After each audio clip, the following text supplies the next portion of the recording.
Saya sedih sekali lihat ini masjid tadi. Sudah azan, masih beberapa orang di dalam. Padahal kita tahu kita butuh pertolongan Allah di rumah sakit ini. Ya kong kato nakena nilasa di mau nama kesing agamana talewa nutu. Sudah kena musibah belum tahu introspeksi diri keterlaluan. Bayangkan Pak, Jumat sekali di seminggu, dan umumnya saya lihat di mana-mana masjid pasti sudah pihatib naik assalamualaikum baru datang satu-satu. Kalau gubernur, presiden, wali kota, anggota DPR terlambat datang, masih maklum orang, sibuk melayani rakyat. Tapi kalau kita pengangguran tukang parkir jaki, datang jaki merokok-rokok saja terlambat, dan itu hanya Jumat saja kita sholat. Dengar baik-baik ini yang selalu terlambat sholat Jumat. Dengar baik-baik. Kalau hatib sudah mengucapkan Assalamualaikum warahmatullahi wabarakatuh baru kita masuk, Nabi bilang sah sholat Jumatnya, tapi sudah tidak dicatat absennya. Ibaratnya bapak datang bekerja, tapi tidak menceklok maki. Kita kerja, tapi di absenta alfa. Begitu orang yang datang setelah hatib Assalamualaikum baru masuk, sah sholat Jumatnya, coba dia sudah dianggap alfa oleh malaikat. Nah tutup malaikat bukunya, buku catatan amalnya, naik melapor kepada Allah. Sudah yang datang terlambat sudah tidak termasuk dicatat oleh malaikat. Dan biasanya yang begitu dia tonji itu minggu lalu, dia tonji yang begitu terlambat minggu lalu. Dia lagi terlambat hari ini, minggu depan begitu lagi terlambat. Dan hanya Jumat sholatnya, mau masuk surga, mau diterima doanya, mau disembuhkan pasiennya, mau diperbaiki dunianya. Lalu begini gayanya.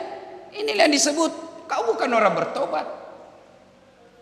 Yang kedua kata Nabi, siapa yang merasa dirinya bertobat, tidak meningkat ibadahnya, tidak ada perubahan ibadah, sholatnya masih begitu-begitu, masih selalu terlambat, ngajinya masih begitu-begitu, bukanlah dia bagian orang yang bertobat. Dan yang ketiga kata Nabi, siapa yang mengaku dirinya bertobat, tidak berubah pakaiannya. Pakaian di sini bukan sekedar yang kita pakai, tapi makna filosofi pakaian itu adalah malu. Makna hadis ini menurut para ahli hadis, siapa yang merasa dirinya bertobat, tapi dia tidak punya rasa malu, kalian bukan orang bertobat. Sudah kalau sudah makin dikasih tahu tadi bilang malu-malu saiko, kau tomo terlambat pulang, assalamualaikum, paling terlambat datang masjid, paling cepat pulang, assalamualaikum, langsung lompat. Dan kalau masih ada perubahan Pak, masih malu-malu nanti keluar, masih ada harapan kita termasuk orang bertobat. Tapi kalau tidak ada mimaluta, assalamualaikum, langsung lompat. Apa dia bilang? Urusanku mau masuk surga atau neraka. Itulah yang disebut dalam hadis qaswatul qalbi, keras hati, tidak mempan nasihat. Berikutnya, lalu siapa yang mengaku dirinya bertobat kata Nabi dan tidak mengubah teman gaulnya, sebelum dia bertobat masih itu temannya yang pabotorok, masih itu temannya yang suka mabuk-mabuk, masih itu temannya tukang berzina, dan dia mengaku dirinya bertobat tapi masih bergaul dengan dia, sesungguhnya kata Nabi dia bukan orang yang bertobat. Kalau orang yang bertobat tadinya temannya tidak baik agamanya, tadinya temannya orang yang penipu, setelah dia bertobat dia tinggalkan semua teman-teman yang penuh maksiat, lalu dia ambil orang-orang yang soleh. Hadis tidak mengatakan bertemanlah kau dengan kontraktor, bertemanlah kau dengan anggota DPR, tidak. Kata Nabi, bertemanlah engkau dengan orang-orang yang soleh. Dan Nabi mengilustrasikan bersahabat dengan orang baik itu ibaratnya seperti kalau kau bersahabat dengan penjual parfum, kalau kau tidak nak kasih parfumnya, paling tidak kau dapat baunya. Kalau kau bersahabat dengan pandai besi, palas, kalau tidak nak kena ku apinya, yang kamu dapat hawa panasnya. Coba bedek kalau kita berteman orang-orang baik. Tiba waktu sholat, gelisam itu, mau Jumat tahu, mau Jumat, cari ke masjid. Kalau orang baik. Tapi kalau orang tidak baik agamanya, nah saya tidak bawa kok. Di mana panti pijat ini dekat? Di mana orang enak ini botor? Di mana ada cewek-cewek itu? Dan dia berusaha agar kalian terjebak supaya apa? Kalau melapor kok ada tambahannya. Si kunci Nabi bilang anak muda, baku kunci ki. Maka bertemanlah dengan orang-orang yang soleh. Lalu Nabi katakan, siapa yang mengaku dirinya bertobat, lalu tidak memperbaiki akhlaknya, sesungguhnya dia bukan orang yang bertobat. Kalau dia mengaku saya sudah bertobat, tapi tidak memperbaiki akhlaknya, maka sesungguhnya kata Nabi, anak-anak Makassar bahasanya barangkali bilang cerita campur ratu. Bertobat tapi tidak memperbaiki akhlaknya, kalian bukan bertobat. Sebelum kau bertobat masih kasar ngomong, sudah bertobat selalu beristighfar, hitam jidatnya, tapi tetap kasar ngomong. Kalian di depan Nabi, kata Nabi, kau bukan orang bertobat. Tadinya dia banyak dosa, lalu dia mengaku dirinya bertobat, tapi akhlaknya masih buruk. Sesungguhnya kata Nabi, dia bukanlah orang yang bertobat. Kemudian siapa yang mengaku dirinya bertobat lalu tidak mengganti kesalahannya dengan kebaikan-kebaikan, sesungguhnya kata Nabi, bukanlah dia bertobat. Dan beliau katakan kebaikan itu diantaranya adalah sedekah. Jadi siapa yang mengaku dirinya bertobat lalu dia bakhil, pelit, tidak mau bersedekah, kata Nabi, kalian sesungguhnya bukan orang yang bertobat. Jadi kalau Jumat begini bapak merasa bertobat, banyak dosa dan kesalahan selama ini, kalau lewat celengan isi-isi maki itu. Jangan dibiarkan pura-pura tidak lihat. Man yattaqillaha. Siapa yang ini hadiahnya. Setelah dia bertobat, ya ayyuhalladzina amanu, wahai orang-orang yang beriman, tuba ilallahi taubatan nasuha. Tobatlah kalian dengan bertobat sebenar-benar tobat. Apa ciri-ciri orang yang bertobat dengan sebenar-benarnya? Dia mengakui, dia menyesal, tidak mengulang, dan dia ganti dengan kebaikan. Itu intisarinya. Dia akui kesalahannya, kemudian dia tidak mengulangnya, dan dia ganti dengan kebaikan. Kalau tobat kepada Allah, selama bapak akui, menyesal, tidak mengulang, ganti kebaikan, kata Allah, dosamu semua saya pasti ampuni, kecuali satu. Dosa kalau kau mengaku dirimu Tuhan, saya tidak ampuni kau. Fir'aun, Namrud tidak diampuni oleh Allah dosa-dosanya dan diharamkan masuk surga karena dia mendeklarasikan dirinya, nalanti dirinya menjadi Tuhan. Kalau dibilang pernah menyembah berhala, pernah berbuat syirik, Allah masih ampuni. Siapa di antara sahabat-sahabat Nabi pernah ada yang berbuat syirik? Seperti Khalid bin Walid pernah, tapi setelah bertobat dan dia ganti dengan kebaikan, Allah ampuni dosa-dosanya. Dan hebatnya ketika Allah bertobat kepada kita bertobat kepada Allah, beda sama manusia, Pak.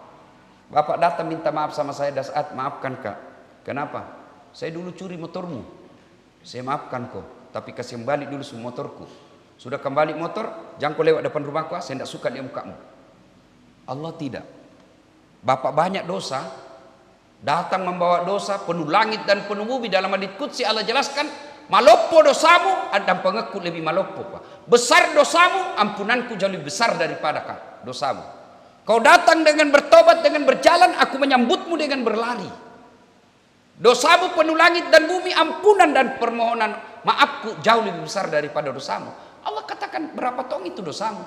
Berarti bukan dosa yang jadi masalah. Mau tidak kita bertobat? Dan tobat itu, Pak, bukan berkaitan dengan tua dan sakit. Jangan kita berpikir bilang tua pakai bertobat. Banyaknya itu orang masih muda dan meninggal, kakeknya hidup. Banyaknya orang kita pergi membesuk orang sakit, kenapa justru yang membesuk meninggal? Banyak kawan saya,